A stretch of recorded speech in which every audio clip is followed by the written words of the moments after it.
Hey, everybody. Happy Sunday. Thanks for coming out, hanging out. Cheers. It's good to see everybody.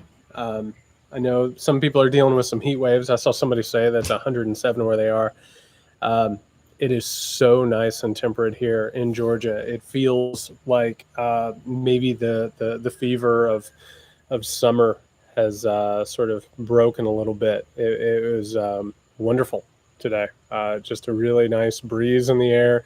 It feels like maybe autumn is coming early. It was well worth it. I'm looking forward to some bourbon talks where I get to come out here in some flannel and try and stay warm. That's the dream at this point, particularly after a long, hot ass summer. So for everyone who's in the heat wave, I hope you stay cool. A lot to talk about tonight. Before we get started, just an update on where I'm at. We're in September now. We're in the main stretch for the presidential election. We have supposedly a couple of debates coming up here pretty soon. Whether or not those end up happening is anybody's guess at this point.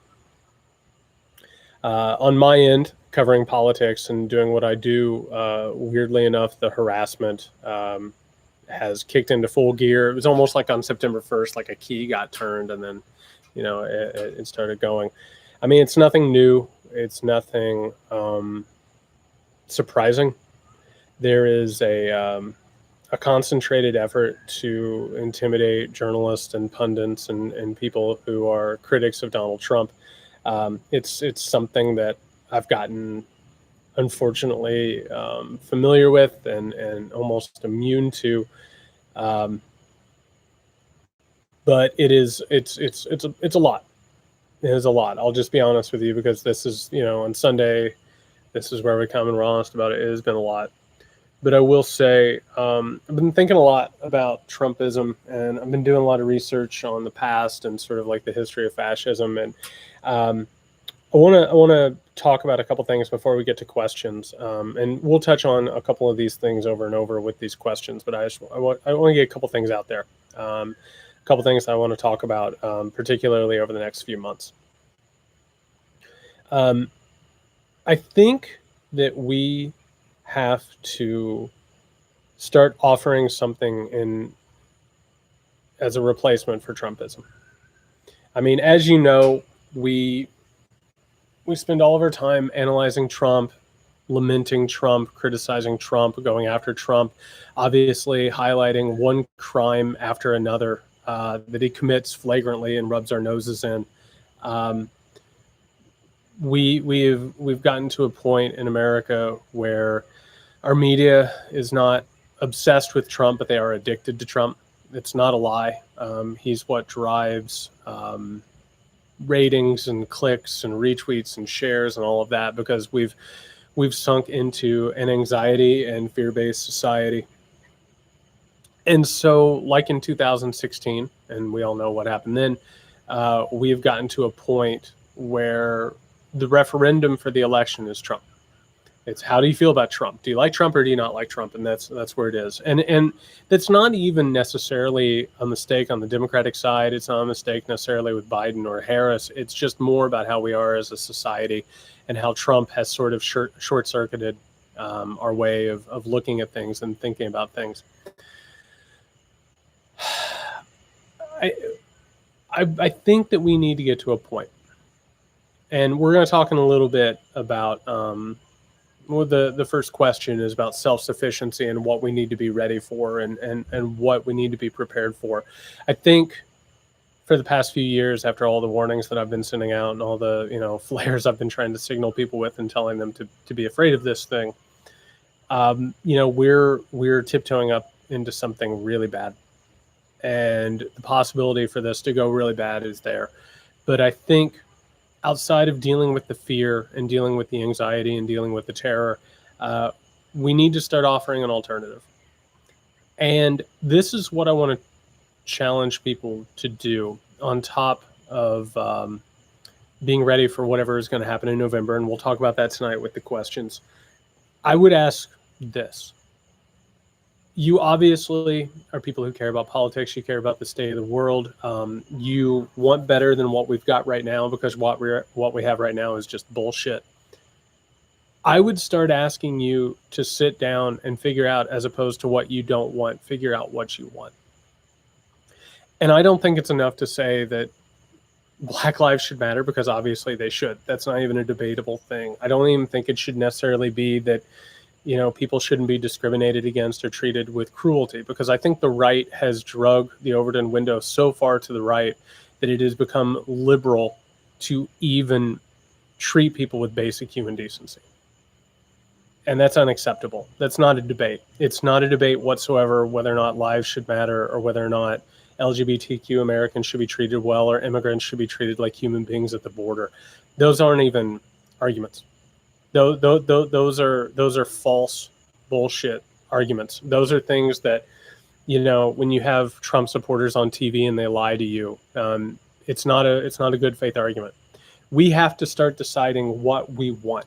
And it's not enough to simply say that we want Trump out of office. Trump out of office is triage.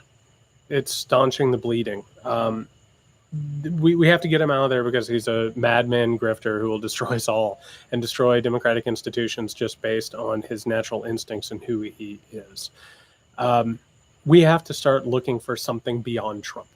Because one thing that you have to understand with Donald Trump and with neo-fascism is that the reason why Trump has happened, and the reason why we've gotten to this point with Trump, is because something is deeply wrong.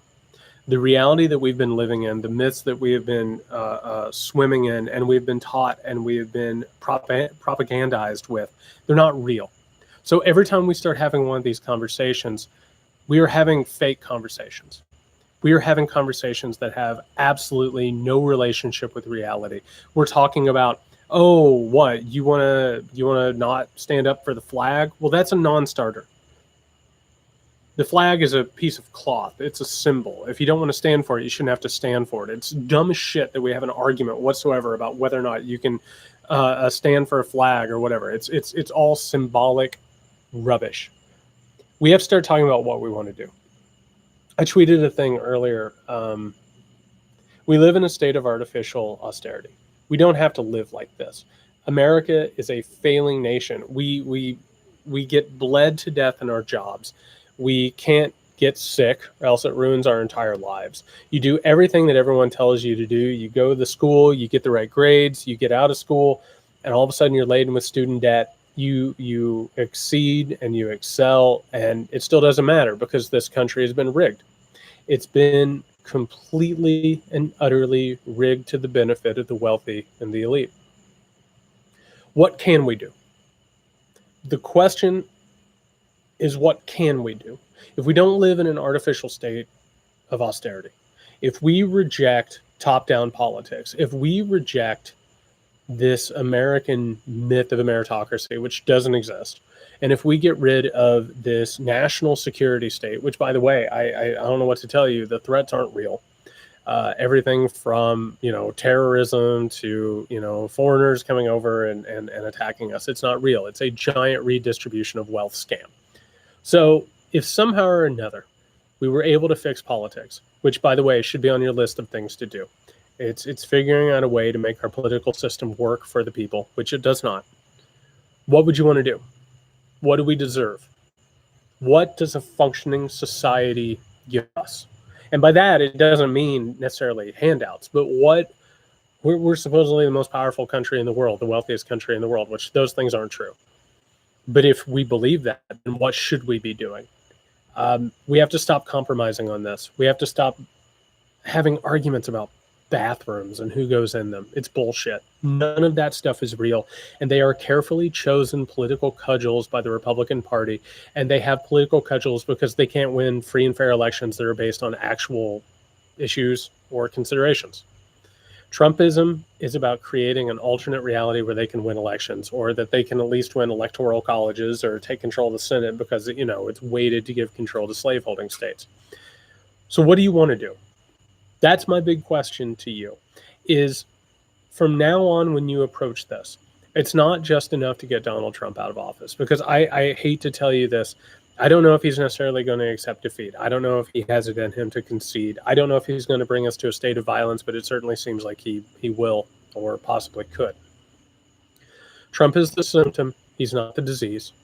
This problem has been here for a lot longer than Trump. What do you want after Trump? What do you want to do? What do you want to make of this country? Because maybe through some sheer miracle, we'll get through November without some sort of massive, massive upheaval and violence and blood in the street. So there's your question. What do you want to do after Trump? Where do you want to take this thing? What do you want to figure out? Because we can't just continually focus on Trump because that's what Trump wants. And that's where Trump wins, is when everything becomes a referendum on him. We have to start thinking bigger. And that is one of the failures of America. And actually, the Western world, if you want to call it that, is we've stopped dreaming of different realities. And one thing that I keep finding in my research, and I hope you take this with you, what I keep finding is that countries don't just fail because of economic purposes. They don't just fail because they lose wars. They don't just fail because of, political turmoil. They fail because they stop having a unifying vision and progress. They just sort of stall out. This is what destroys empires. And quite frankly, the American empire is falling apart because the message that America has been giving the world doesn't exist anymore. Donald Trump blew up what was left of any actual piece of myth about America that actually influenced people. We saw in the 1930s and the 1940s, particularly after the stock market crash, we saw fascism grow in America because there was a group of people, fascist, and it wasn't just Charles Lindbergh. You also had the Silver Legion. You had the Nazis, the American Nazis. Fascists come in and they feed off of decaying countries that have lost something, right? And then they promise them that they'll help them get it back, right? If you just give them all the power in the world and you take off all of the democratic institutions that might keep them in check. That's what Trumpism is. That's what fascism is. So the question is, outside of this lie that we've been told over and over and over again, and this lie that has juiced us for every bit of productivity that we've had, it hasn't rewarded us, and it has made us feel like we are engaged in a constant, never-ending, bloody trench warfare war against one another. What do we want? What do we possibly want from this country, and what could be better? Because we have to reignite some idea for what this country can do and what a successful country would be. Because this ain't it. This just ain't it. And the longer that we hide in this reality, we're continually fighting the fight that Donald Trump and fascists want us to fight. We have to figure out what we want and what a better world is. We have to stop being afraid of having big arguments and having big ideas and big dreams. We can't just continue to settle for this, because this leads to Trump and it leads to fascism, and we have to find something else. There's a better life, and you deserve better, and I deserve better, and the people we know deserve better. And this is just, we have to find something better. So that's my opening thought for the night, is we have to find something real and decent and human. That's what I want to keep coming around to tonight. So cheers to something decent and real and human. Cheers. Oh, Tom Cotton. Tom Cotton would not only be more competent, the American media would just like roll over like a dog. They would just be like, oh, he's more presidential than Donald Trump. You know, he would go out and he would do the press conferences, all that stuff. He would go to church on Sunday. He wouldn't golf every single day. He wouldn't just spew total bullshit and lies constantly. Oh, they would roll over like a dog for him. If you got somebody who is able to recreate what Trump has done in terms of eroding democratic institutions, and they had an actual ideology and they had actual consistency and they were disciplined, you might as well close the shop up. That would be a problem. Justice starts things off saying, with things escalating, are there things we should be doing to prepare to be more self-sufficient? So here's where we have a real talk. We need to have this conversation. One thing that we should be doing, and this is stuff that we should be doing even when the country isn't crumbling. I assume that you probably got told this at some point, whether it was in school or by parents or whatever. You should be preparing for disasters, just in general. You should be prepared for losing power. You should have enough food in your house to last for a couple of weeks, if not a month. You should be talking to the people you love about emergency preparedness. I talk with my family pretty regularly about what, like, if the shit hit the fan and like this country fell apart, what would we do? Would we meet each other? Would we get in contact with each other? What are our plans if something like that happens? What I would recommend to people is I would start building communities. And I keep talking about this because remember, this whole thing, our current iteration that we have, is all about making us feel powerless and about making us feel like we have no agency. Politics is just something that they do on the TV and we watch it. And yeah, we can get on Twitter and we can say things about it, but that's about it. It's like throwing peanuts from the crowd. I would start talking to the people in your life. I would start talking to your neighbors that you know. I would start figuring out how to have communities that can exist and take care of one another. I think that people who reject Trump and understand the danger that he is and the danger this country is in, we need to start rebuilding communities and rejecting the atomization of society. One of the reasons we're in the situation we are is because our society has just been atomized. We've just gotten to the point where we don't necessarily know each other. We don't necessarily trust each other. We don't necessarily work together. And people will be more likely to vote for communal efforts and solidarity and those types of things if they feel like there are other people that they can deal with. You should be finding people around you and just be like, okay, if things get bad, what are we going to do? And those are conversations you should have, not the tertiary, surface level, vapid conversations about politics. And I know that you know them. And one of the reasons why I appreciate you coming out and doing this on Sundays or with the Muckrake podcast or whatever I'm doing or my books or whatever, one of the reasons that I appreciate you is that we go beyond headlines. We need to stop just shooting headlines at each other and just little snippets where every conversation we have with one another is like, like headline news or something. And we have to get to the point where we start trusting each other and working with each other and having real conversations about who we are and how we feel. It's not enough to simply say, oh, Donald Trump is a dumbass and he's an authoritarian and he's dangerous. We need to start talking about why he's dangerous. We need to start talking about how Trump got in power and how America got to the point where somebody like a Donald Trump could get in power. We need to start having real conversations about how America is a failing nation. We just are. And the current path that we're on is a failing path. So we need to talk to people. We need to stop just engaging in tertiary, polite conversation where we're just sharing headlines. We need to have conversations about who we are, where we are. We need to start building intimate bonds between one another, bonds of trust and love, because that's the antidote to all of this. The antidote to fascism is love and community and solidarity. The only way that they can win is if we are divided and if we don't trust each other and we feel powerless and like we're alone. And so we have to start repairing those bonds. So I would say have a disaster preparedness plan, have some stuff set aside for that. I mean, it's never a bad thing to be able to grow your own food or be able to can your own food or do whatever you can do. We have to start remembering like how to do those types of things and how to be self-sufficient and understand medicines and home cures and stuff like that. Yeah, we need to be able to do that, but we also need to start building communities. That's a huge thing here. We have to stop feeling completely alone, and we have to start rebuilding organizations, and we have to start rebuilding solidarity, and we have to start trusting each other and caring for each other. Because this feeling that you have, where it's like America is frightening right now and Trumpism is frightening, it absolutely is. But it is more frightening and more scary when you're alone. And it feels like not only are you alone, but you're constantly being gaslit and abused by these people. It's really bad.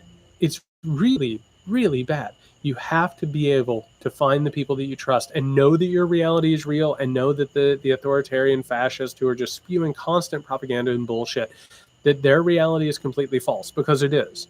And I keep saying this. The frightening thing about fascists and authoritarians, these people that we're dealing with, is that eventually you reach a point where the apathy sets in and you're like, just leave me alone. Please don't bust into my apartment. Don't bust in my house and kill me. Maybe I have the freedom of speech, but I won't use it because I'm terrified, right? We cannot get to that point, because what ends up happening is you have a managed democracy. and you have a place where like it looks like it's real or whatever, but it's completely hollowed out and not real whatsoever. So you have to find people that you trust, and you have to find community. You absolutely have to. Maddie, the shooting of the alleged Antifa killer in Portland. I don't know if you saw it. So the guy who actually shot and killed one of the caravan people, he was murdered, killed, whatever you want to call it. I don't know what we're technically saying right now. And Barr said before he was killed, which, I haven't heard anything about, and I'm withholding judgment until I hear about that investigation, if there is an investigation. Barr says that he was dangerous, he was a fugitive, and an admitted Antifa member. The Attorney General of the United States singled out somebody and said that they were an admitted Antifa member as if it was actually a terrorist organization. I don't know what happened with him. I read an interview with him that he said that he killed this person after they threatened some people with a knife. I believe he was a former military member. He said that he didn't have any guilt over it whatsoever, and that he was just protecting his friends. He said something I think was really important to remember. He said that he thought a civil war was imminent, and that he that the shot that he had fired was one of the first shots of a new civil war. I don't know. I have to tell you, because we're being real, and I don't like to bullshit you all. I mean, you're here, you're hanging out, you're kind, you're supportive. We're gonna have a community. We need to be honest with each other and deal with hard truths. There is definitely a feeling that we're on the precipice of something like that. I'm gonna answer a couple questions about that in a minute, but I think him being killed, and we have no idea how it happened or whatever. I think that we're looking at a situation where protesters have been obviously targeted. They've been murdered. They've been harassed. They've been assaulted. They've been beaten. We've obviously had the moment in Kenosha where a young man shot two of them, and the right has circled around that person. It certainly feels like the possibility is there. And the more that people feel that possibility and think about the idea that there could be a civil war, that makes it more possible. Because one of the things about political reality is that it is limited by our ability to imagine things and our ability to imagine different realities, which is one of the reasons why we have to start coming up with an alternative. We have to find something besides Trumpism, because as long as Trumpism dominates the internal imagination of a country, there's nothing to do. That's what the country is, and that's what the country will be. So we have to figure out a way to turn down the heat and not fall into this abyss. But it is it's a possibility. It's a possibility. Salmon says, wondering what your views are on the 1619 project, revisionist history, education, etc. Particularly interested in Texas school board textbook controversy, and whether you think the new controversy is even on the radar in the consciousness of the average American. So, Salmon, I appreciate the question, because I think the history and education are major parts of what's wrong with this country, and how we got to this point. I will say, as a personal plug, because I have to do this, American Rule comes out in 9 days. It was my attempt to write the history of America and actually talk about what has happened in this country and where we've been and what we've done. If you haven't already, you should pick that up. I'm proud of it. It was one of my. It was an attempt by me to write the record. Yeah, I tried to make it better. Huff on Dubs. Wow. Did not expect to see Dayhop here. How you doing, man? So I will say this. I think one of the problems that we have in this country is that we don't know who we are. We have a story that we've clung to, which has lionized things that didn't happen.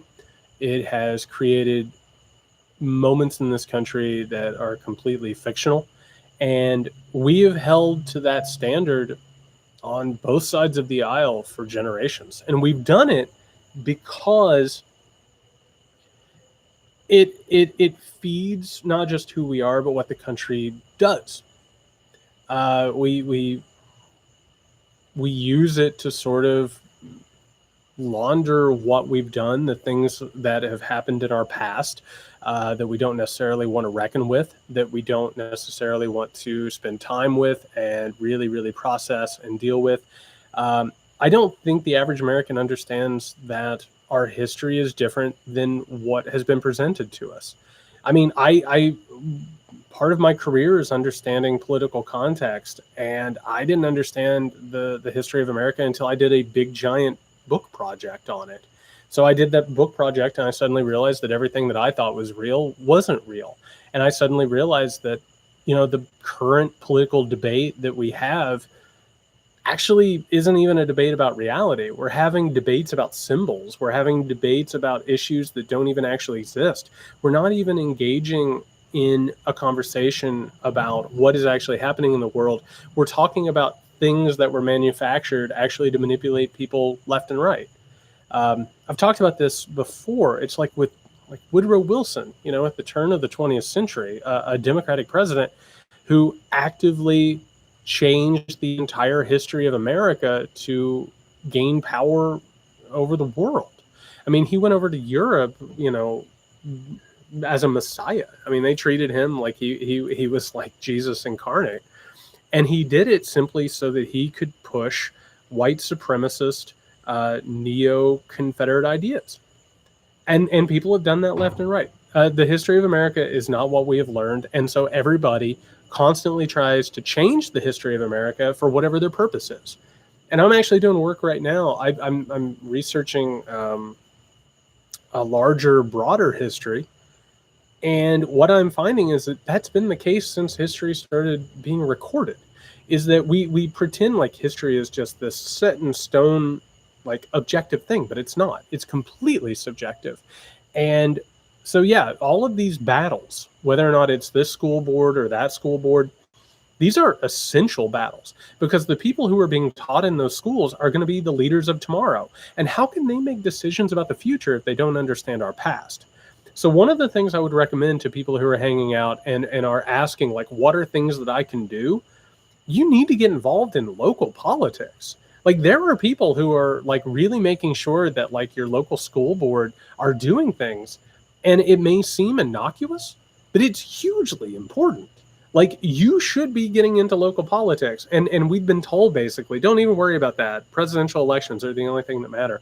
No, you should be going to these meetings. You should be talking about what's being taught in schools. And you have to have something in that fight because it's hugely important. But no, I don't think most people understand it, and I don't think most people get it. And again, I didn't understand it until a couple of years ago when I wrote this new book. I didn't understand how different history was and what it was like. All right, next up, Copsar says, is there a breaking point or action too egregious for congressional Republicans besides Romney publicly condemn Trump? Here's the thing with the congressional Republicans. They're in with Trump.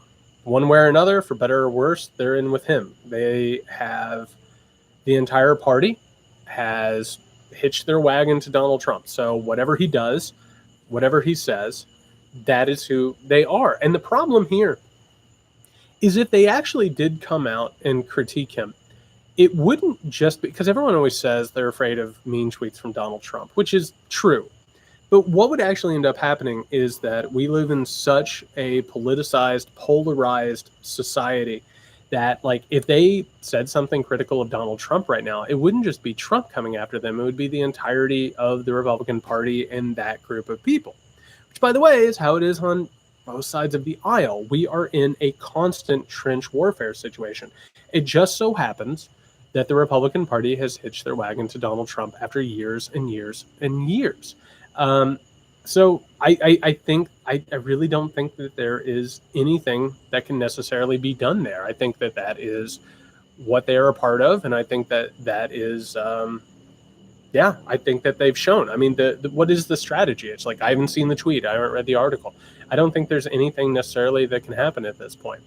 Now, after Trump, maybe they'll move away from him. Maybe the Republican Party will try and have a renaissance of old values or something like that, or maybe they'll be replaced by something else. I have to think that If they get wiped out in November, or if the next couple of elections don't get their way, eventually they'll reconsider who they are. But that's also what everybody thought after 2012. I mean, we've talked about it on here before. The autopsy after 2012, they were like, we're going to do this. We're going to reach out and build a bigger umbrella. But I think that's exactly right. Monday just said not with Q members coming up. That's something to remember, which is the Republican Party faced a total defeat and wipeout from the Tea Party in 2010.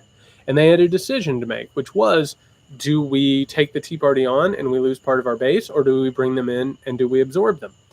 I truly believe at this point, in the direction and the trajectory that we're on, that not only will QAnon become mainstream within the Republican Party, I think it'll become mainstream on the right.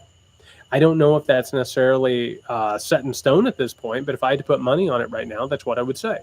Because the QAnon conspiracy theory is completely based on a different reality where the decisions that have been made by past presidents, both Democrats and Republicans, that they were faultless, and that if somebody, if you want to talk about why America is in trouble, then you have to talk about traitors and you have to talk about conspiracy theories and all that stuff. The problem, and Brittany says about genocide, the problem with QAnon is that it says that the entirety of the system has been corrupted and perverted. So there are no legal means whatsoever to rectify things, which means that the only solutions have to be extra legal. It means that you have to round people up. You have to do stuff like that. So that's the problem. Is QAnon creates a world in which preemptive violence is a necessity. And I have to say, again, I've been doing research on deep history, going back into, actually, I've been studying ancient Rome lately. And I'll tell you something. I'll go ahead and I'll give you a preview of something that I found, which is really, really bizarre, and it kind of knocked me on my ass. I think everybody knows that QAnon says, of course, that liberals and Democratic traitors they're pedophiles, they're sexual criminals, they're drinking the blood of children. That's what the Romans were saying about the Christians before Christianity was widespread.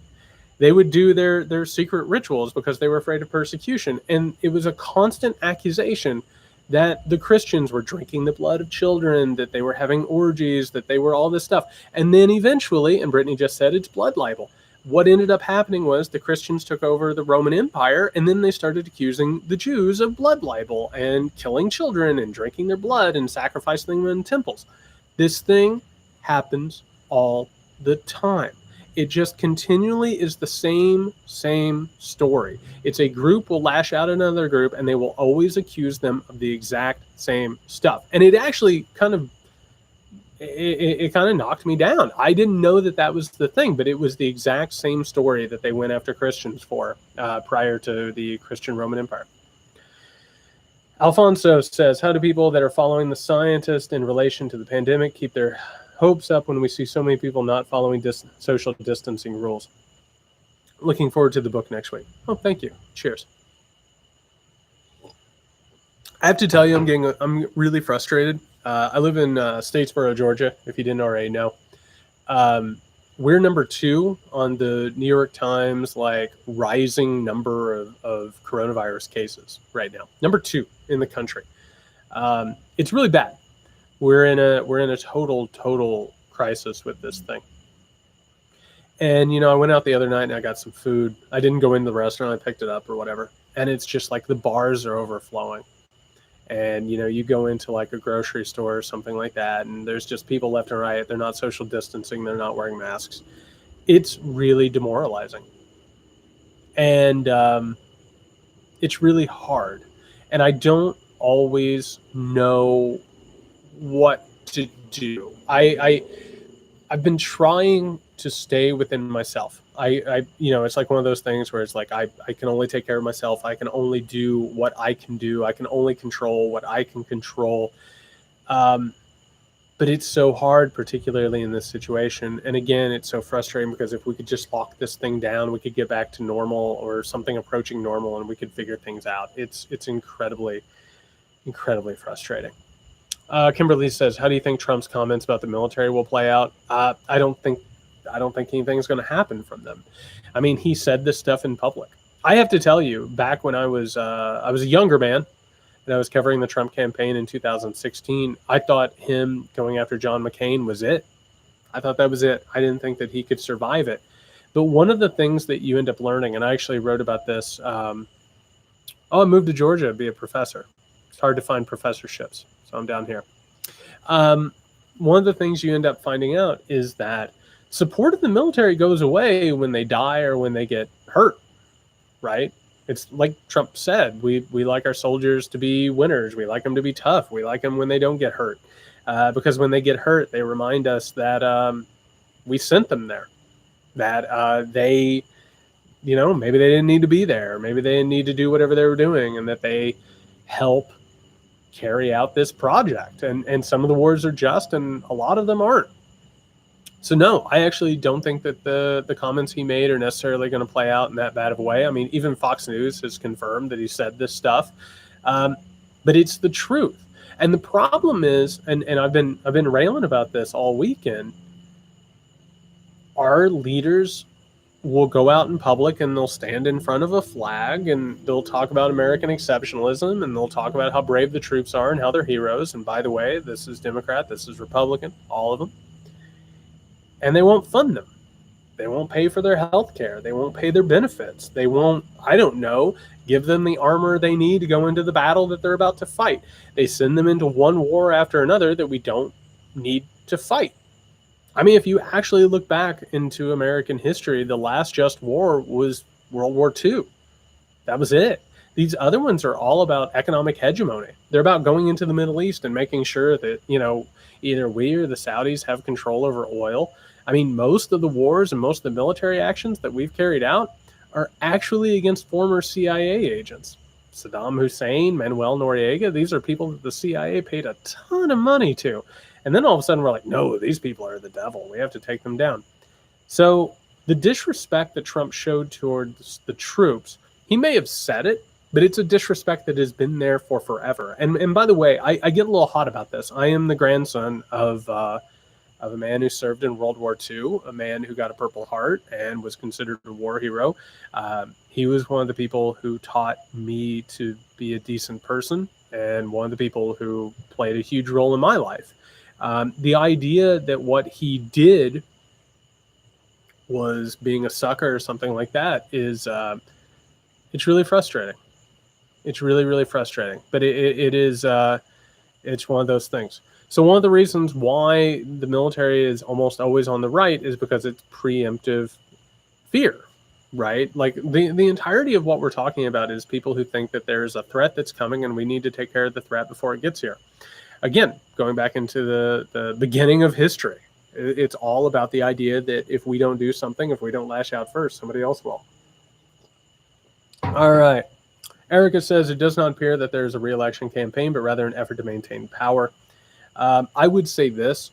I would say, and of course, I'm a very vocal critic of Donald Trump. I don't think there are a lot of achievements to run on. He's running as a wartime president. And on top of that, he has a pretty incredible strategy. He's running against Joe Biden as if Joe Biden is the president. We see all these vignettes and views of the country with a bunch of violence and upheaval in the cities. And they say, this is America if Joe Biden's the president. Well, he's running as if he's not actually president. And he's running like as if there is a civil war in the streets. So this is one of those things where, no, it's not a re-election campaign like anything that we've ever seen. It is a completely different motivation. It's a completely different focus. How would we change this approach? That's a great question. I don't know how to necessarily change this approach. I mean, we have to start calling people to task. I have to say that I have been disappointed in the 2016 election in general.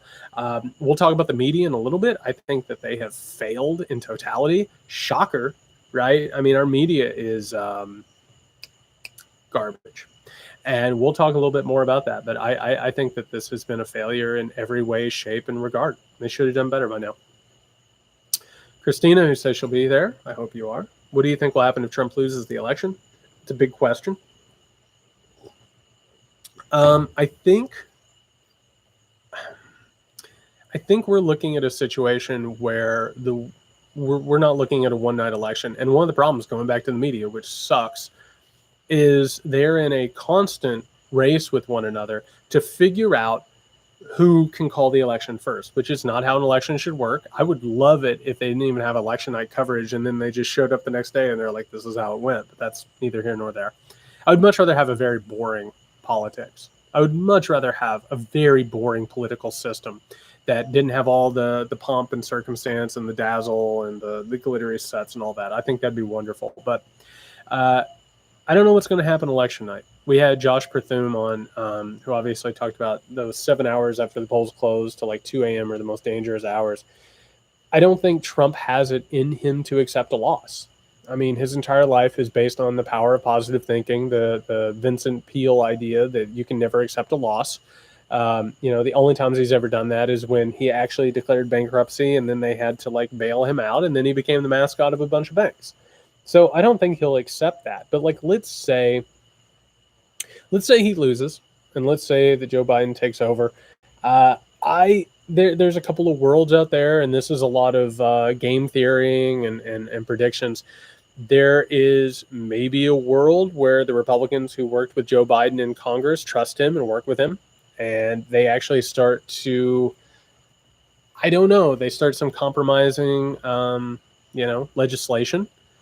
I don't know that that's possible. If it did, I think you would see a revolt on the far left in the Democratic Party. I think we're looking, I've said this on multiple times, I think we're looking at a giant clash between Joe Biden, Kamala Harris, and, the AOC left or whatever you want to call them. I think generationally, like that is just, that's going to happen. That's just going to happen. But I do have to tell you that I think that there are enough people in this country who I don't think they will accept the possibility that he could lose an election. These are people who have wound up their entire identities around him, or they have their own projects, their own extremist ideas. I think one way or another, whatever happens in this election, we're looking at months afterwards, or maybe a year afterwards, or something like that, where at a fever pitch, we could see some real problems in this country. We could see some sectarian violence. We could see some terrorist attacks. I think one way or another, left or right, I think we could see some people who could do some stuff. I really do. Catherine, do you think George W. Bush might come out and support Biden? I hope not. I hope not. I would love to get the stink of George W. Bush out of America. He might do it, and I assume Biden would go ahead and accept it. Of course, Biden voted for the Iraq War, but my God, would I not want to remind people of that? I just really would not. Greg says, do I agree Biden's politics are much closer to Reagan and H.W. Bush? Absolutely. I wrote about this in the book, and it was something I didn't understand, which is in the 1990s, the Democratic Party moved right. They made a decision after Ronald Reagan didn't just win re-election. He absolutely destroyed his competition. And the Democratic Party, along with Bill Clinton, made a decision that they would never win an election again unless they adopted Republican ideas.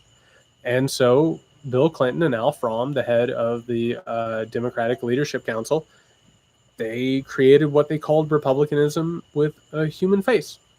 At times, Bill Clinton actually ran against George H.W. Bush on his right. And Joe Biden was part of that. And by the way, like that doesn't mean, listen, I'll be straight up honest with you. I'm going to vote for Joe Biden so hard in November, I'm going to hurt myself. But we can't sit here and pretend like he's something that he isn't. Like, he is one of the architects of the current police state. He's one of the architects of mass incarceration. It's who he is. He voted for the Iraq War. It's who Joe Biden is. Now, does that mean that he might be different as a president than he was as a senator? Maybe. I don't know. I would love it if, that we had battles about this and we figured things out. But yeah, he is much closer to George H.W. Bush and Reagan than people would like to admit. That's 100% true. Which, by the way, shows us how far the right has gone. The fact that, I don't know if you remember this, but does anybody remember who Barack Obama's, whenever he got asked who his favorite president was? Do y'all remember this? Does anybody in the chat remember when Barack Obama got asked who his favorite president was? Does anybody remember that? It was Ronald Reagan. He would say constantly that, of his two, I think it was FDR and I think it was and Ronald Reagan. Loved him. And that's the whole point, is that the Republican Party, and this is one of the things I talk about in my book, American Rule, comes out in 9 days. I hope you read it. I didn't realize this, which is when Clinton came out and, created like a Republican Party that cared a little bit more about communities and gave a little bit more to people and had a human face, the Republican Party was like, oh shit, what do we do here? How do we combat this? And so they called him a socialist. And Newt Gingrich figured out that worked. He worked with Wayne LaPierre, and he said that, Bill Clinton was a socialist dictator in the waiting, and the New World Order was going to take over America. And so the Republican Party moved further right. So, this is one of the reasons why, Project Lincoln is working with all these people, because they lost their party. I talk about this all the time. Bill Kristol, who I have no idea why that man follows me on Twitter. I would love to have words with him, because he basically created a situation where we couldn't have health care in this country. They're never Trumpers, and they're aligned with the Democratic Party now, which tells you everything you need to know. We're not a real spectrum. Like the Democratic Party and the Republican Party are not left and right. Like the Republican Party has moved so far right that they've drugged the Democratic Party over to the right. Now, like I said in the earlier beginning of this talk, we're having conversations about things that are common sense, that don't even need to be debated, which is why we need to talk about different things. We need to talk about actual futures and ideologies and goals. Nancy says, the American press is wholly unprepared for this fascism. Oh my God, the American press. Whew. Let's take a drink, everyone.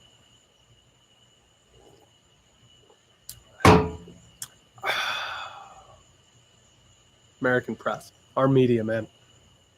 What needs to happen in this industry to wake up, stop legitimizing and pretending? I'll tell you what's going on. What's going on, and I talk about this a lot. The American media does not actually give us news that is real. Like the idea that they are objective is absolutely insane. And when people say, let's break this down. I haven't done this on chat yet, so I'll go ahead and do it tonight, because I don't know if y'all have somewhere to go. I got a couple minutes. I'm staying for the long haul. I'm drinking some bourbon. I'm going to answer all my questions. So let's go ahead and have this conversation. Fox News is absolutely right. It was designed by Roger Ailes to be an alternative to other news medias, and it was designed to be a Republican propaganda tool. That's what Fox News is. It is intentionally a right-wing propaganda network. That's what they are. They don't even pretend to be anything else. Like, they had that slogan for a while. They don't use it anymore. Let's not pretend like CNN and MSNBC are like far left, like raving socialist like networks. They're owned by corporations, right? They have a point of view. If anything, they are more status quo custodians and guardians. They don't want to mess with the hierarchy. They don't want to mess with the economy, because they're part of that economy. They don't want to bring in radical leftists or anything like that. So they're interested in presenting a viewpoint. And yeah, sometimes is it center left? Absolutely it is. And MSNBC was created intentionally to be a cosmopolitan, pluralistic, metropolitan type news network. It's supposed to feel like it's hip in New York and a little bit leftist, but that doesn't mean that it's far left. The schism between these are market niches. That's what's been determined. The Fox News, and by the way, Roger Ailes even said it word for word. And if you have a chance, go back and look at the press conference where Fox News got presented to the public, him and Rupert Murdoch. He even said it's a marketing niche. We know that there are people who want right-wing news, so we're going to give them right-wing news. It's like saying, it's like the difference between like McDonald's and Burger King or whatever. And they're like, yeah, so we're going to do flame broiled. It'll be great for us. CNN tries to be in the center. It tries to be objective. It usually leans left because the right has gone so far right. MSNBC tries to lean left, but it's gotten dragged to the point where it's basically at the center. Let's not pretend like that left-wing, right-wing paradigm that we always talk about is actually, that it actually exists. Let's not pretend that.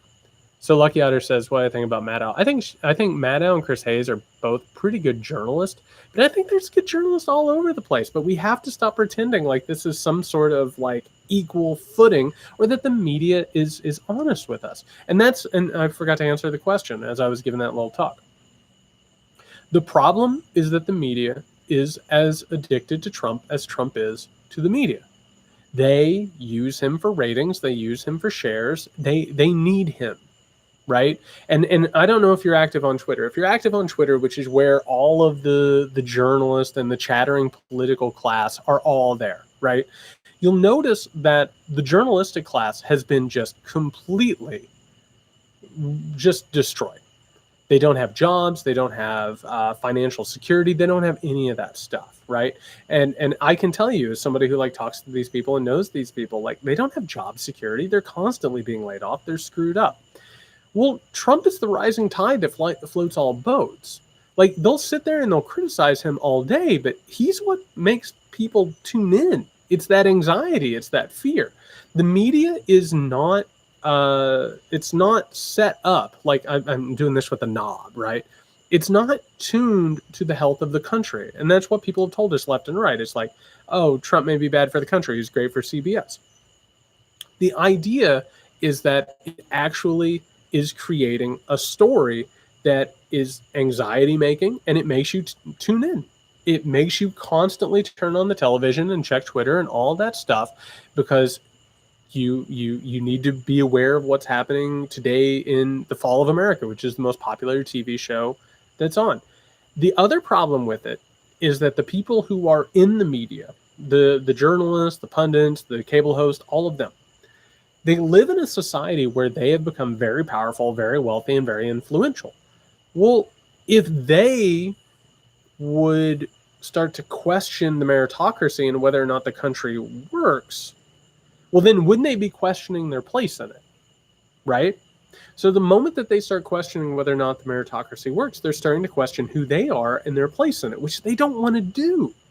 Like most of these people don't want to have big, giant conversations. And most of the people, by the way, are in New York City, Washington, D.C. They're not getting into middle America. They have no idea what's going on with those people. Also, they're almost completely white. They don't know what's going on with people of color. It's not a very representative media. And you can't have conversations about things that are affecting people if the people who are reporting on it aren't the people who are affected. So like, for instance, I come from a small Indiana town that has been absolutely ravaged. Oh, no, Monday. No, we got to talk about that in a second, because you're absolutely right about that. I'm going to hit on that in a second. So my small hometown has been absolutely ravaged, including my family and the people I love. They can't get jobs because industry's gone. On top of that, Main Street's been absolutely destroyed. The only thing we have are Walmarts, right, and franchises. That doesn't make for a sexy mainstream media cable news show. They don't want to go to the high school that I graduated from and talk about how they can't keep teachers and that they don't have enough teachers for all the classes and all that stuff. They don't want to talk to my family about how they can't find jobs or they don't have health care. That's not sexy. They don't want to talk about, opioid addiction. They don't want to talk about mental health crises. They don't want to talk about health care. They want to talk about what Monday just brought up. She says it's like high school and drama. It's palace intrigue is what it is. Palace intrigue is what floats all the boats right now. And this is one of the reasons that Donald Trump is so popular. What Donald Trump does from a managerial standpoint, and this goes back to his time at the Trump Corporation, he really likes to take one person who's under him and another person who's under him and then put them into competition. He loves that. It's the reality TV model, right? And palace intrigue is constantly talking about who's in, who's out, who's betrayed who's selling a book, who's doing this thing. It's tabloidism. It's not real. And by the way, for anybody who is keeping track, anybody who's interested, on the Muckrake podcast this week, if you become a patron at patreon.com/Muckrake podcast, we're doing our bonus episode this week on the movie Network. And the movie Network is really, really good at talking about this. It was made in the 1970s and predicted all of it. And I think that's a good idea to watch that. All right, Rodney says, actually, I got two questions that are related, so I'll read both of them. I think that episode will come out either Friday or Saturday, I think. Rodney says, do you believe we're headed for a civil war because it's obvious a large percentage of U.S. population will accept whites becoming the minority? And Lucy says, given the violence and chaos being deliberately whipped up by Trump, along with openly expressed intent to cheat voter suppression attacks on UPS, huge civil unrest, does civil war not feel inevitable? So here's the thing. We are on the precipice of a civil war. And it wouldn't be, and by the way, whenever we say Civil War, we think about the original Civil War, and we think about, large armies in a field somewhere facing off with one another. It wouldn't be like that. It would be sectarian violence. It would be, like extremists on both sides meeting in cities and having small skirmishes. The problem is this, and before I say any of this, I ask this of you. Don't think about America. Because when you think about America, the myth of American exceptionalism clouds your idea, and you're like, it could never happen here. Nothing like that could ever happen in this country. This happens in countries everywhere. It happens all around the world, right? And we're not necessarily, Lucky Otter, we're going to talk about that in a second. It happens all around the world. And what ends up happening is this, and this is how we got into the first Civil War, and this is how other civil wars happen around the world. It happens when people of a country start believing that they're separate people. They start believing that, I don't know, that I'm a real American, they're not a real American. I'm blue, they're red, whatever you want to say. You start having competing mythologies of self. And all of a sudden there's a fear. And one of the things that I've been studying about recently with my research is it's a Freudian theory. I want to say it's something like the narcissism of small differences, which is like if you have like two countries that are next to each other and they basically should be able to get along, but they just see everything that's different and it becomes weaponized. What ends up happening in a pre-Civil War period is you start believing that the other side is going to hurt you, and so you need to hurt them first. It's the conspiracy theory mindset, right? And that's what happened in the first Civil War. Is the South started believing that everybody was going to try and knock down slavery and that they were going to come into the South and subjugate them. That wasn't going to happen. Northerners actually weren't that concerned with slavery. There were abolitionists, for sure. But to be honest, even Abraham Lincoln wasn't really looking to get rid of slavery. Like, they just didn't want it to go past a certain point. They didn't want the South to have the political clout that they had that they agreed to, particularly with the founding of the country, right? So the South convinced themselves that they were two different peoples, and so we had a civil war. All it will take in this country is what we're looking at now, which is where you have two groups of people who see each other as completely different and see each other as getting ready to reach out and be violent towards the other person. So the moment that you think that this conspiracy will hurt you or that something will happen to you if you don't act first, then you need to act first in order to do it. Which, by the way, I've been looking in history. It's been the same story over and over and over again. It's the idea that somebody's going to hurt me, so I need to hurt them first. And so those conspiracy theories continue to foment. So here's the truth, and I want to tell you the truth, and we're heading up to 60 minutes here in a second. I hope you'll hang out because we have a good amount of questions left, and I'm not done drinking bourbon for the night. I'm having a decent time. We could have a civil war. We absolutely could. And I talk about this all the time. We're on the precipice. Something really, really bad could happen, and something much better could happen. We got to choose the much better. But we are absolutely in a situation where we already have sectarian violence. We already have people killing each other in the streets. We already have paramilitary groups interrupting legislatures and going around with long guns and semi-automatics. That's happening all over the place. We could see that. We 100% could. Like, that's in play. But we need to understand that we have to reject that we have to find something better. And that goes back to what I started this chat with. We have to figure out what we want. Because right now, what we're having a conversation about, what we're having a fight about, is the decline of America. We're watching America as a failing nation, and we're fighting over the scraps. The scraps, you don't have to settle for scraps. You can find something better. You can find an America that actually feels better and treats people better and has basic human decency, and where we don't hate each other and we're not engaged in bloody civil wars and trench warfare. But you have to decide, what do you want? How do you want this country to feel better? As opposed to, We have a very minute amount of resources, and we're now going to fight over those resources because that's what we're being told right now. That artificial austerity, which is completely non-existent, it's completely imaginary, and it's a result of a constant redistribution of wealth that we do not have to accept. So that's the question. Do you want a civil war or do you want something better? By the way, here we go. 4, 5, 6, 7, 8. Cheers.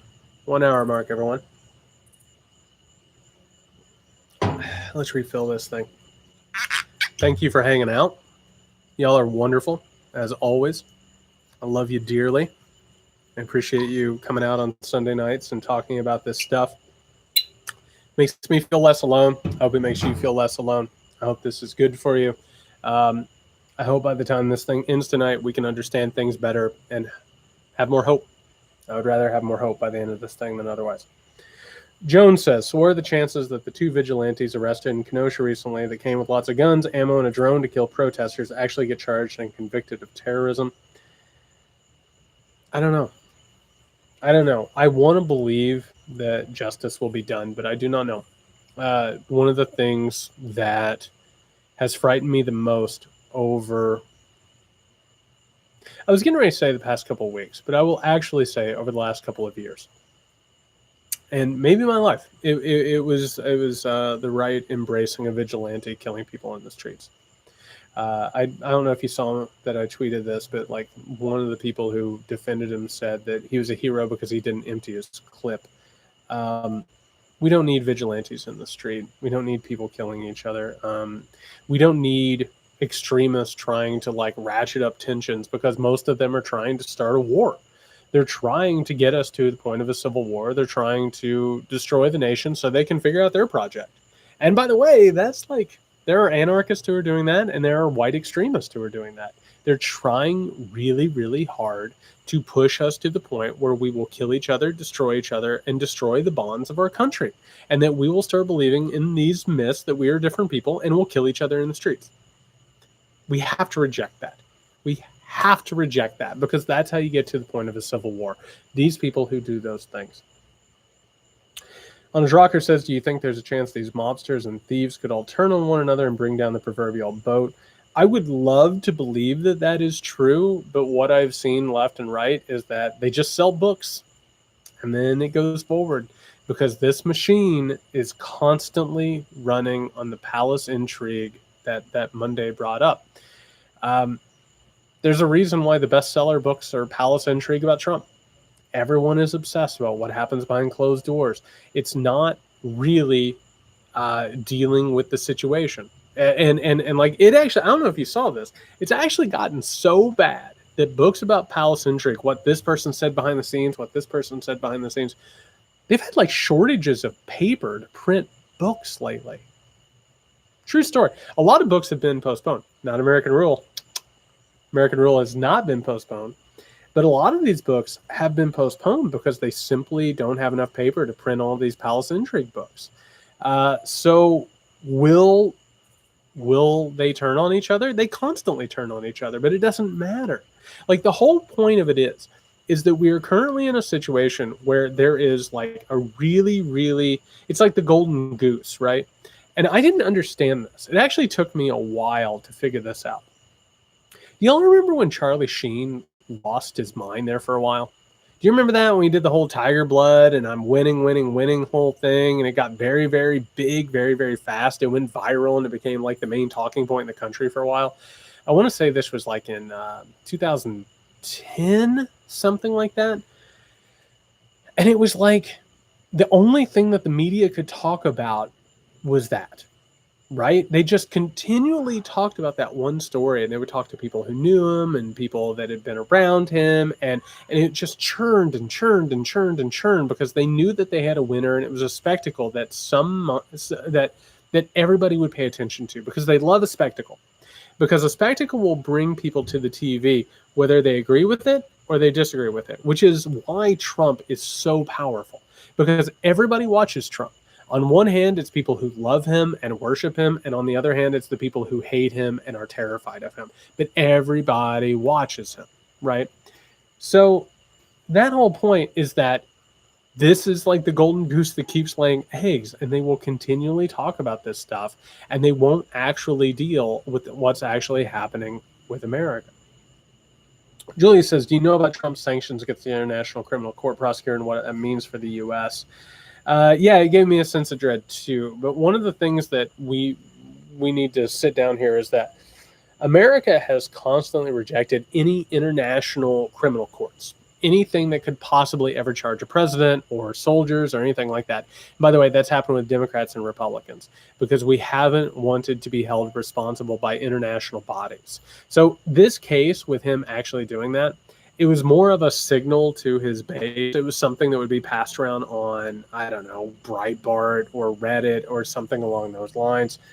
Yeah, it was like one of those symbolic gestures. Like I think what was it, a couple of days ago, he outlawed any critical race theory in the government, which it's not like the government was paying attention to critical race theory, right? There's a small group of people in academia who pay attention to critical race theory. It was just something. It was red meat. It was just tossing red meat at a base. Shane, we need American rule to be at the top of our list. Absolutely, I hope so. It comes out in a few days. I'm optimistic. I feel good about it. I feel very proud about it. But I have to tell you, every time a book comes out, it's terrifying. Like out in the world, people get to read it. Hardest thing I've ever done. Completely changed the way I looked at the world and completely changed how I viewed politics. I didn't understand it until I wrote that book, I have to tell you. Wildebeer, do you think we're overplaying Trump's scandals instead of drawing attention to an alternate positive vision?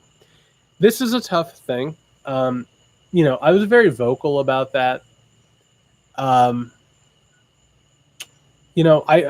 think in 2016, I talked about this in the People Are Going to Rise book. The Clinton campaign had this strategy where they basically just talked about Trump being obscene and vulgar, and you didn't want your kids to see him, and he's a bad role model. And I have to tell you that I come from a rural Indiana family. My family worked in factories. Like, they cursed worse than anything that Donald Trump would say. And so it actually hit a lot of working class people wrong, right? The idea like, oh, you can't be president if you curse or if you're offensive or anything like that. It didn't necessarily work. This time, the scandals, I don't think it's doing much. I've noticed that Biden has sort of stayed away from that. He's talked more about the pandemic and more about how that has been mishandled. I don't know yet what the central message of the Biden campaign is, other than that he's not Donald Trump. For those of you who hung out, patreon.com/muckrake podcast, when we did the convention, the main message of the Democratic National Convention is that Joe Biden is not Donald Trump and that he can grieve with people and he can be empathetic with people, right? That was the main message. Other than that, I haven't seen much in the advertising, and it's almost felt a lot like the Biden campaign has actually allowed outside groups to take care of their campaigning. So I don't know exactly what's going on there. Brad says, I have a lot of fear about a Biden loss within months. I feel arrest of journalists and political opponents, not to mention vocal protesters. I fear a third or fourth beyond Trump term and a complete dismantling of the democratic process. Are any of these fears grounded? So here's the deal.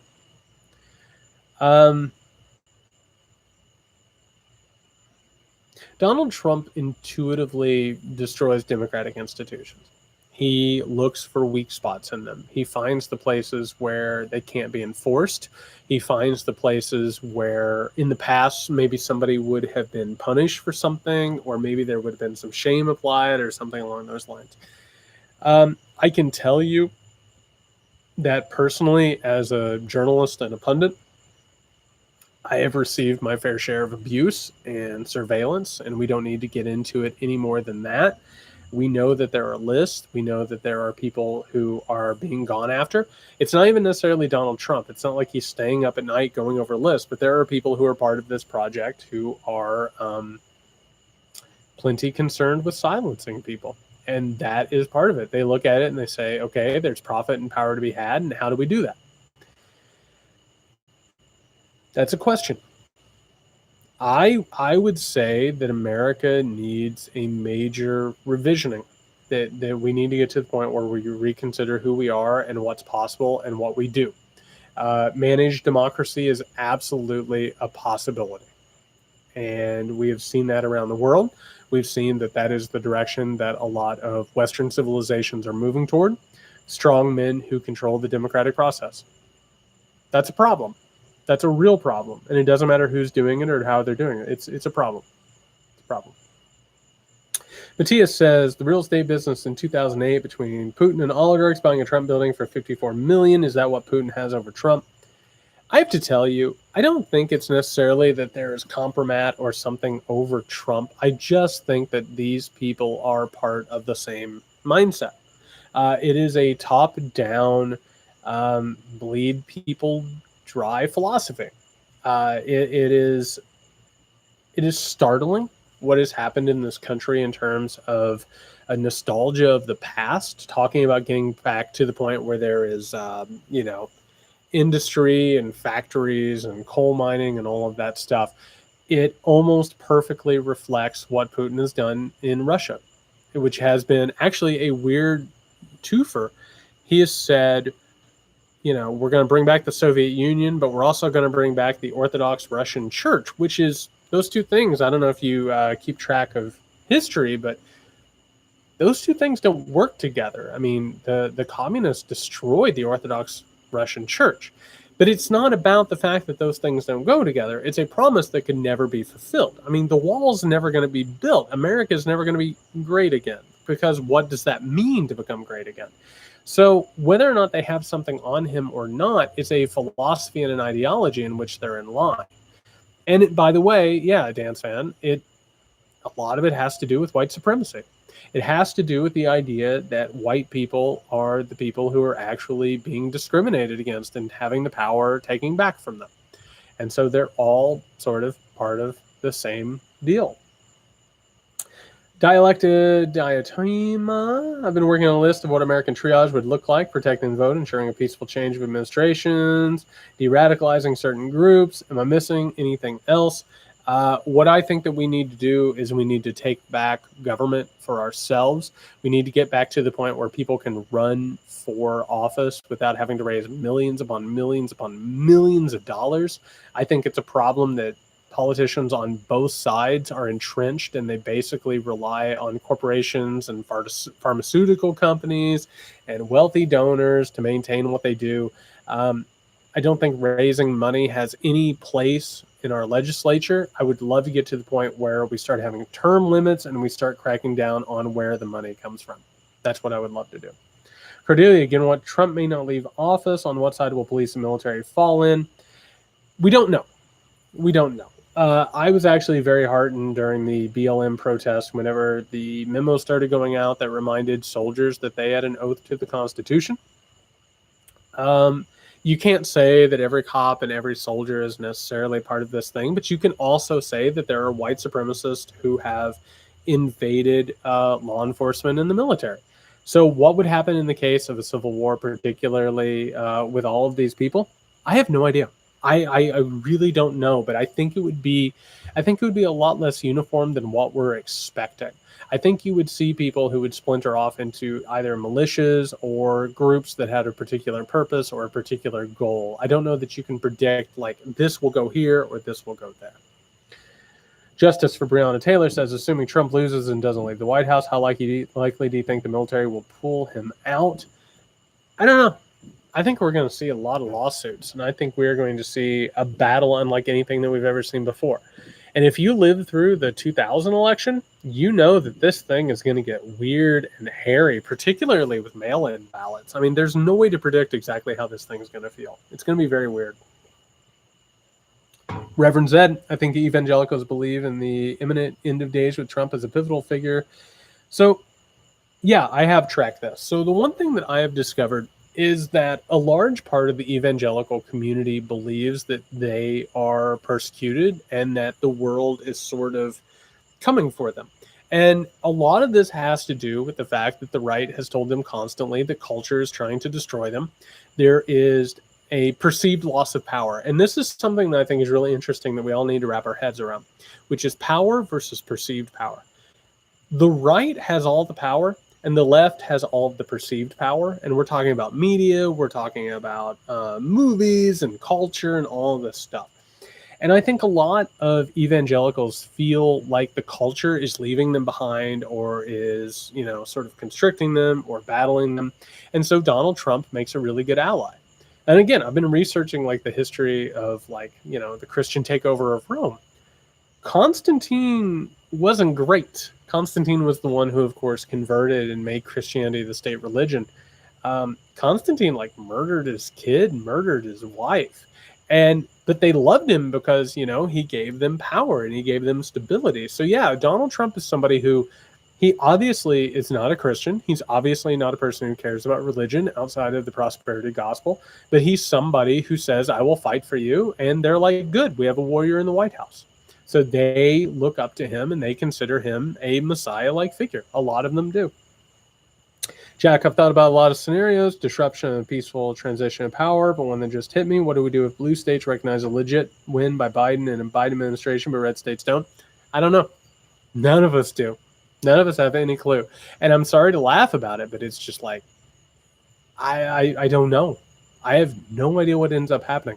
I assume that you all have seen the war game scenario that a bunch of pundits and people from the Republican Party and the Democratic Party engaged in. They didn't see any scenario in November that didn't lead to some sort of disruption or some sort of violence in the streets. So I think we're in for a lot. Monday, it feels as though there's been a shift. Weeks ago, you spoke about people's inability to say fascism or authoritarian, and now people are using those terms. So what changed? Why the sudden shift? I think it was the shooting in Kenosha. I think it was the right sort of circling around that kid. And, everything from Tucker Carlson saying, 17-year-olds picking up guns, they're going to figure out how to do it, or, they're going to take up guns and defend democracy or whatever. The problem here is the extra legal paramilitary behavior in the streets. And I think that's one of those canaries in the coal mine that suddenly fell, and people are like, oh yeah, this is a problem. And so I think that's why there's been the shift. And I think people are starting to really understand that there is the possibility that through this political trench warfare that's been established, that we could see these things start to escalate and lead to fascistic violence. Wobblies. Is there any way to stop this insane attack on truth and democracy? Journalism doesn't work. Here's what I keep saying, and this goes back to what I was getting towards. We have to repair the bonds of society. We have to remind each other that we know each other, that my neighbor and I know each other, my neighbor over here and I know each other. I have a neighbor right here who's a Republican. We get along fine. We talk all the time. We don't fight about Donald Trump. We don't fight about the election. We ask how things have been and how life has been. If we can repair the atomization of society, we can start to exist in the same reality again. It just so happens that there are political leaders who understand that division is their only means of winning elections and raising money and gaining power. If we as people can start to have a conversation and remember that we're part of the same team and we're part of the same country and part of the same reality, that political cudgel, that division, it doesn't work anymore. And that's why when I go home and I talk to the people I know and I love, I've told you this before. If they start throwing headlines at me, the first thing that I do is I'm like, I don't trust the other guys either. You think that I came here to have an argument about headlines, or you think I came here as some sort of devotee of the Democratic Party or something like that. I have my problems with them, and I'll admit my problems with them, and they'll be like, oh yeah, I don't think Trump's perfect either. And it's like, oh yeah, that's right. Everybody above us is dividing us and using us. And when you stop playing that trench warfare game, you start to rebuild the atomization of society. And you start to remember, that's right, bottom up. It's not top down. Because if you go top down, it's all about what party are you a part of, and do you have an R or a D next to your name, and oh, you're in a war with each other, you're in an invisible war. But if you remember, it's like, no, I'm your cousin, I'm your brother, I'm your sister, I'm whoever. If you remember who you are, you suddenly start to realize that top down warfare between left and right, Democrat, Republican, all that stuff, it's bullshit. It doesn't mean anything.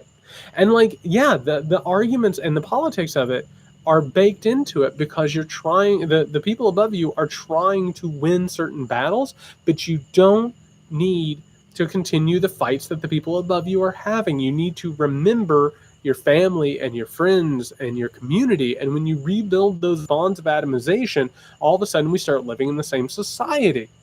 We can't talk about things like the pandemic because, like, on one side, to admit the pandemic is real is a loss. On the other side, to not have everybody admit that the pandemic is real is a loss. So all of a sudden, you're just butting heads. So if we can come back to a point where we remember that we're all in it together, it gets rid of the top down versus the top or bottom up, which is how it needs to work. Trying to survive the purge, said for months to be prepared for the night of the election. Walter Schwab said we all need to prepare to protest in D.C. My question is, should we all plan for D.C. or our own cities? I think our own cities. I think we need to be prepared for where we are. I keep telling everyone, and I've talked to people about this. I've been seeking out opinions on how this should necessarily work. I keep saying, go out to vote early, get your vote in, and then be ready for what happens afterwards. And you need to be in your community so people will understand that it's not just, oh, it's in the cities, oh, it's in DC, it's in New York, it's in California, or whatever. And I think even in the middle of nowhere, I think you need to be prepared. Hudson Valley Astrologer, I'm interested in parallels to Mussolini. Oh, man. Here's the thing about it. And I'll just talk about Mussolini, and you can draw your own conclusions. Mussolini was someone who lionized the past history of Italy, the mythologized history. He basically promised to make Italy great again, right? He was very boisterous and, very masculine, right? He made these big, he would, everywhere he'd go, he'd like show off how big he was and how strong he was. And he would brag about, I meet with generals and they cry around me and all this stuff. It was an overcompensation of character and nationalism that led to who he was. Here's the difference between him and, I don't know, anybody in our public sphere. Mussolini had an ideology. Mussolini sat down and wrote down what he thought fascism was. Mussolini believed that history didn't need to be linear. He could reverse it, right? It was like a river that he could reverse back. He wanted to push society back beyond the invention of democracy. He wanted to get to the point where there was still a strict hierarchy, right? Where there was an elite who could do whatever they wanted, and then everybody else below them who it didn't matter what they wanted or what happened beneath them. He wanted to reverse liberal democracy, and it was his intention. And he was an ideological dictator. That's the difference. It wasn't intuitive. He had an ideological pursuit. It was other people who have done this and they just behave like it, that there is like a natural reaction to it. Shane, assuming a Biden administration actually gets to take over, how do they prosecute the previous administration without breaking the norms? They're not going to prosecute Donald Trump. I talked about this on the Muckrake podcast the other day. Democrat, Republican, nobody's going to prosecute a former president because they don't want to open the door for their own presidency being prosecuted. The American presidency revolves around the idea that the American president can never be held responsible for what they do. Because if you start doing that, then every drone strike, every military maneuver that you ever do, every position you ever wage in on, everything that you ever do is suddenly open to possible prosecution. This is one of the reasons why we've never been involved in an international court. We don't want to open up the presidency. So I would say that there's almost no possibility that a Biden administration would investigate Trump. Maybe they would investigate, but I don't think they would prosecute. Melania's Belt, some on the right advocate for a new constitution via calling for a convention. Thoughts on whether that's gaining traction or aligns with their push? I don't think that we're going to see another constitutional convention. It would have to be an overwhelming amount of people who would have to come out and agree on things and compromise on things. I don't see that happening. The problem in America is that the legislature and the representative body have been completely ground down. They have no ability to pass anything. It's such at loggerheads that it's just never going to work. We might see a future where suddenly a new representative body comes through. Maybe the next generation comes through and they're like, this whole thing is screwed and it doesn't work. We do need a constitutional convention. We need to go in and really figure out how this thing works. Oh, Anna, absolutely. Actually, in American Rule, I talk a lot about where eugenics comes from. It came from the beginnings of the progressive movement. It took over in America, and then, of course, it moved from America over to Nazi Germany, which is something that we don't like to talk about at all. But I talk about that a lot in American Rule. Nancy says, what do we have to do? What do we do with these false equivalency asshats? Stop paying attention to them. Don't give them any air. Don't give them any thought or oxygen or any of those things. Don't worry about the people who are doing these false equivalencies. In terms of the media, don't watch them. Don't watch Meet the Press. Don't watch the stuff where they constantly play these games. T, do you think it's still a bad idea for the UN or President Carter's group to supervise the November election? We haven't had a free and fair election for a very long time. I would love to get some international observers in, but I was talking about this on a previous live stream. If we brought in election observers, I mean, the New World Order conspiracy theory would take over, and it would be ugly, real bad. Joe Carrasco says, stock up on food supplies. Where should we do it? Local store. If you can at all, do a local store. Support your local communities. April, do you think this betrayal of Vetch will actually change anyone's mind? There are probably like a few thousand people that it will change their minds, but I don't think it's going to be like the issue that the entire election hinges on. Again, they have disrespected veterans for so long. It just so happens that he said the thing that a lot of people think, which is that they are dupes and suckers and losers who do what they want them to do. It was really disgusting. And again, as the grandson of a veteran, like I was repulsed. I was absolutely repulsed. Rebecca says, when I say medium, who am I referring to? I'm referring to TV. And I'm also, honestly, and we need to make these distinctions. I mean, things like the New York Times and the Washington Post and all of these places, like they'll nail things every now and then, but they're status quo guardians as well. I mean, there's a reason why they got Tom Cotton in there talking about blood in the streets. I mean, there's a status quo guardianship that's there. Sneaking Sally says, the egregious abuses of power beyond terrifying. What tools do House Dems have that they can and should be using? They could actually challenge the American presidency, but they're not going to. I talk about this all the time, and this isn't a popular thing, but we need to be honest about it. The Democratic Party uses Donald Trump for fundraising. It is incredible where every time that he breaks a rule or destroys a democratic institution, boom, you get an email with a fundraiser, right? And it's like, oh, we're in real trouble. Can you spare some money? Can you send us some money over to the Democratic Party?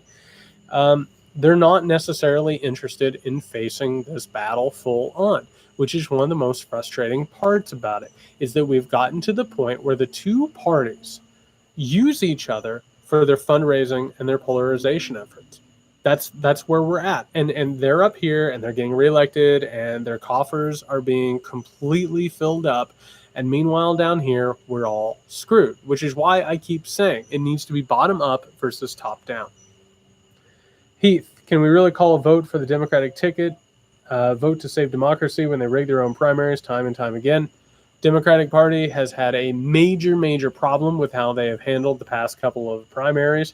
Doesn't matter who you support, they need to be better. And the Democratic Party has had one constant generational civil war after another. That is what always happens in the Democratic Party. It has happened in the modern alignment, which, of course, has taken place in the post-civil rights era. The Democratic Party has generational civil wars, and they continually fight those civil wars amongst themselves, which is why, even if Joe Biden is elected, I think the Democratic Party will fight amongst itself, and we'll see how it happens. How at risk do you think we are at losing our ability to communicate and organize via the internet, JK? I think that the internet is a system that is set up that was originally meant to make us communicate better. I was actually lecturing about this the other day in a class. It was designed to try and overcome war and division and factionalism and all of that stuff. And it has been completely commercialized. It's been turned into an algorithm run machine that knows what we want or what we need before we even know it. It's really disturbing.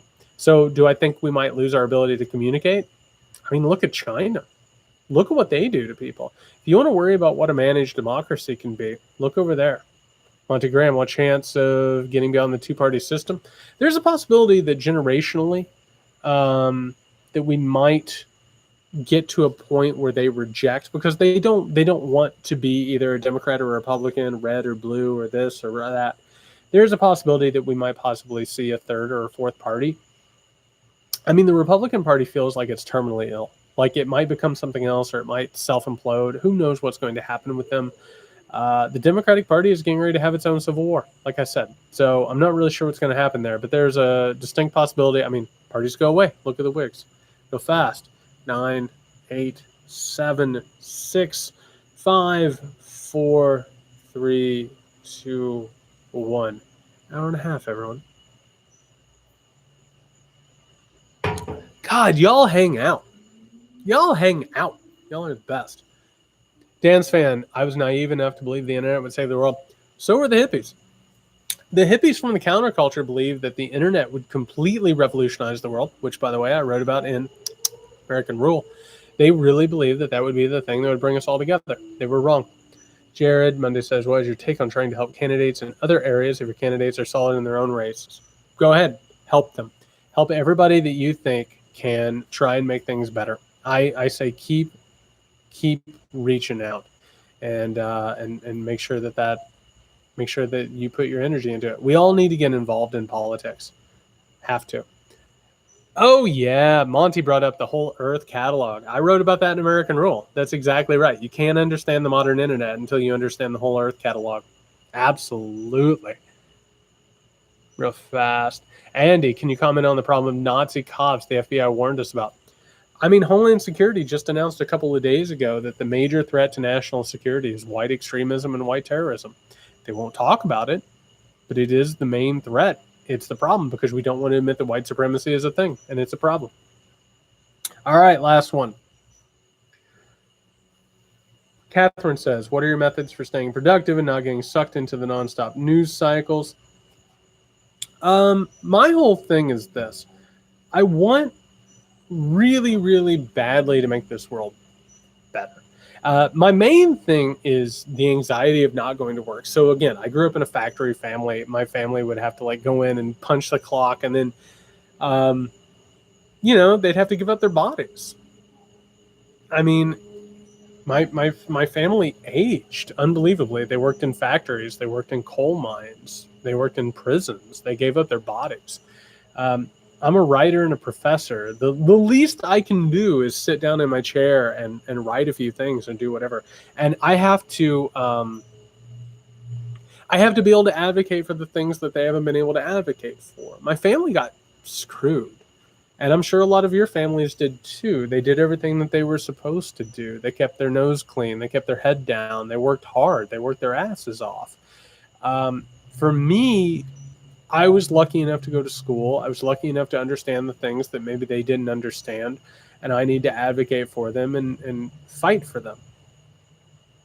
So that's what keeps me in the seat. I tell my writers all the time, I'm a writing professor. I tell my writers all the time that the easiest thing in the world to do is not to write. The easiest thing in the world is to not do the work. I don't know where this world is going. I don't know what's going to happen in the next week, month, couple of months, year. I don't know what's going to look like. I'm really terrified along with you, but the only thing I can do is sit in the chair and do my best to make it better. And that's what we have to do. We have to decide that we reject this life and system the way that it is. We have to reject this whole idea that this is all that there is.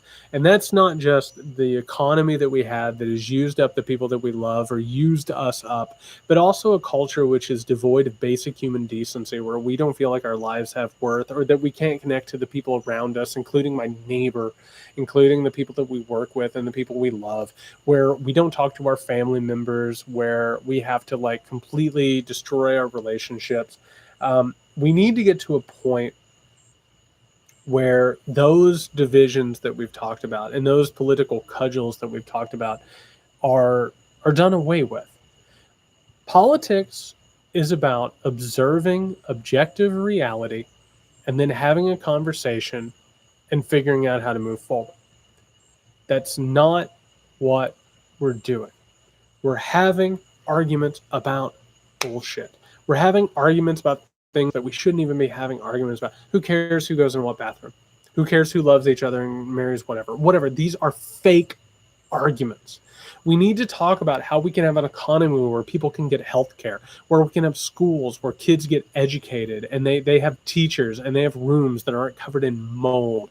We need to figure out a culture where we don't have bridges that are like destroyed and shoving people into the drink. We need to figure out how to use the country that we have to have better lives and how to be better people. And we have to figure out how to have a better, realer, more humane life.